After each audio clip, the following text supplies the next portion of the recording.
Un tema muy interesante porque este es el mes de la diversidad, este mes de septiembre. Ahora, ¿qué pasa a la hora de educar en valores, cuando hablamos de la familia, cuando hablamos de nuestros hijos, en esos temas que quizás a veces tenemos los padres desorientación, ¿no? Porque quizás de la boca para afuera, bueno, decimos muchas cosas tolerantes, pero después con nuestras acciones no decimos lo mismo, ¿no? Borramos con el codo lo que escribimos con la mano. Exactamente. Entonces, en el marco de este mes de la diversidad, bueno, plantearnos en lo que es la educación con nuestros hijos y el respeto a sus decisiones también en materia de sexualidad, cómo manejarlo de la mejor manera, ¿verdad? Lo que pasa que, claro, es como un tema bastante complejo. Yo justo estaba pensando cuántas veces van a ser un bebé y uno ya tiene definido, sabe que es varón y ya hasta le compra la camiseta del cuadro que a uno le gusta, apenas nace lo afilia al club de toda su vida, o guardamos ese vestido que nos parece que a nuestra hija le va a quedar bárbaro y que lo usó otras mujeres de la familia. Lo que quiero decir con esto es que los padres, las madres y los papás, antes de que nuestro hijo llegue al mundo, además de que tenemos nuestra propia historia, tenemos una idea y tenemos un modelo de hijo que muchas veces cuando nace y empieza a crecer no coincide exactamente con lo que esperábamos. Ideal, entre comillas, ¿no? Entonces, por otro lado, es como imposible que no haya una espera y un escenario previo, porque también es la expectativa de algo en la vida que es tan importante y que cambia tanto nuestra vida como es la maternidad y la paternidad. Hemos hablado acá algunas veces de cómo la función de los padres y sobre todo de las mamás en el primer tiempo de vida tiene que ver con ponerle nombre a las señales que ese bebé empieza a expresar. En esa interpretación, sin dudas, cargamos las interpretaciones con lo que nosotros sentimos.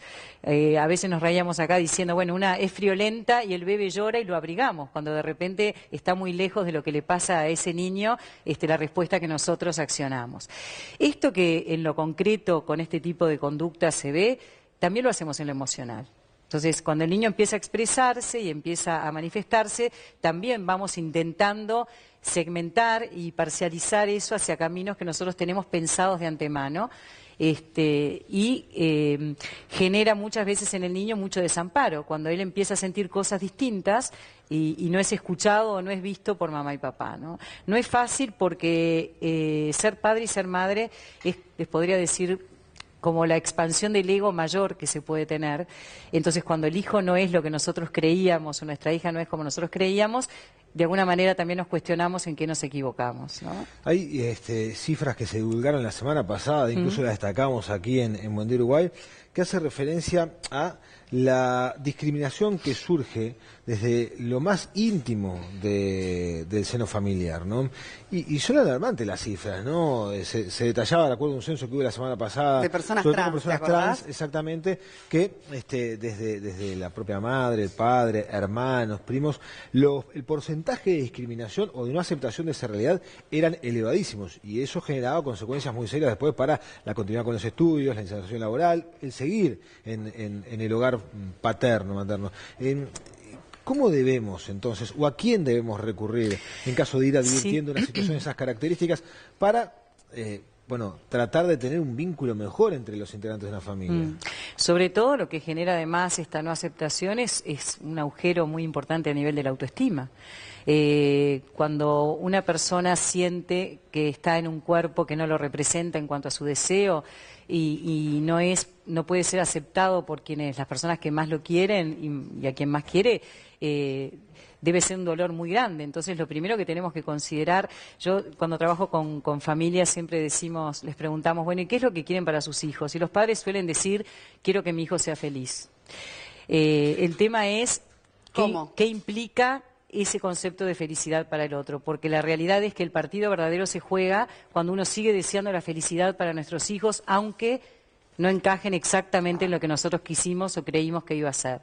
Ahí es donde se juega el verdadero amor. Vos preguntás, Fede, qué es lo que habría que hacer.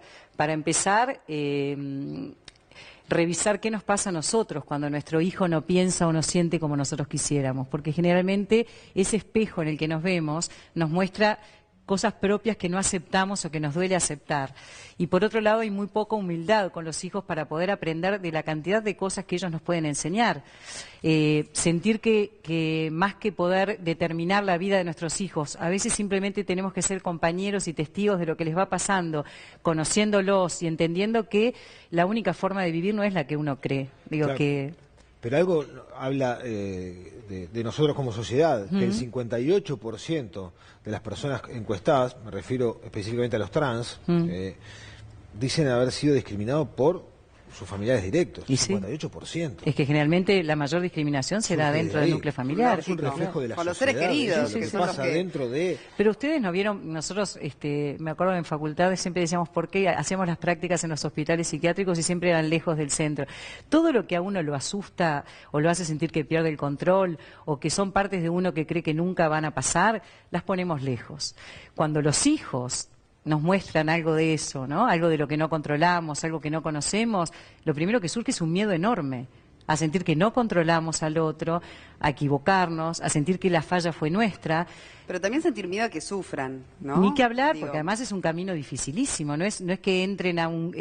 el mundo no está preparado para recibir amorosamente estas diferencias. Entonces también sabemos que cuando nuestro hijo tiene una identidad sexual que no es acorde al cuerpo que lo habita, muchas veces se empieza a enfrentar con una cantidad de resistencias, de dolor, de desencuentro, de discriminación, que bueno, por supuesto a los padres les resulta muy doloroso. Ahora, igual Silvana, más allá de lo que refiere a la sexualidad, que quizás es también un momento de la vida más asociado a lo que es la parte adolescente, ¿no? Donde quizás ahí donde se plantean las principales disyuntivas, en general puede haber prejuicio sobre todo aquello que es diferente, no importa en qué, ¿no? Desde el deporte hasta los intereses de esa hija Claro, o de ese hijo. porque esto es mucho más macro. Digo, ¿cómo asumir también esas cosas que lo hacen único o diferente a los demás, que lo destacan? Por un asunto o por otro. Pero está ¿no? bien, porque en ¿Cómo realidad manejar? cuando se trata de la identidad sexual, como es algo tan visible y concreto, es como hasta más fácil de abordar, en el sentido de, bueno, cómo trabajarlo con la familia. El tema y lo que vos decís es interesante porque en realidad... ¿Cuántas veces en cosas mucho más sutiles no reconocemos a nuestros hijos? ¿No? En cuántas cosas no los aceptamos, y entonces cuando hablamos de la diversidad, en realidad es un concepto muchísimo más amplio que tiene que ver con soltar ese prejuicio de cómo debería ser y empezar a ver qué es lo que nuestro hijo está necesitando. Ni que hablar, por ejemplo, que una vez puede ser deportista y valorar mucho el deporte, y bueno, y que tengas un hijo que le interese más leer, que sea más intelectual. ¿Cómo hacer para poder tener un vínculo, encontrar espacios que compartir sin que ese chico se sienta juzgado o esa chica se sienta juzgada?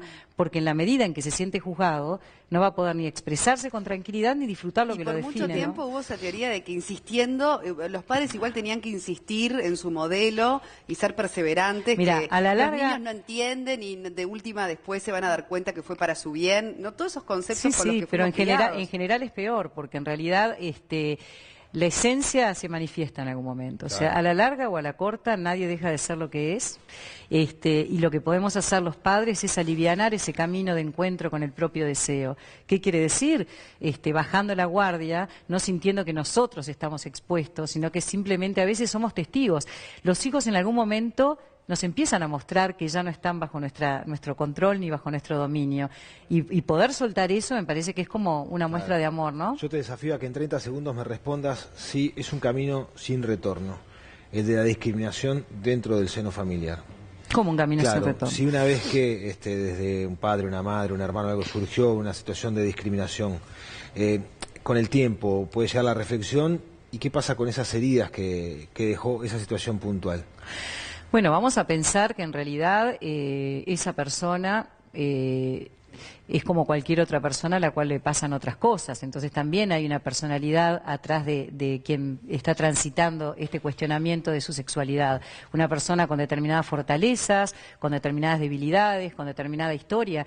No estamos... las personas somos todas iguales en un punto. Entonces, más allá de nuestra identidad sexual, lo importante es como poder vincularse con el alma del otro, ¿no? Por decirlo de algún modo. En ese sentido, no podemos generalizar. nunca podría pensar que algo es sin retorno si no podría dedicarme a lo que me dedico.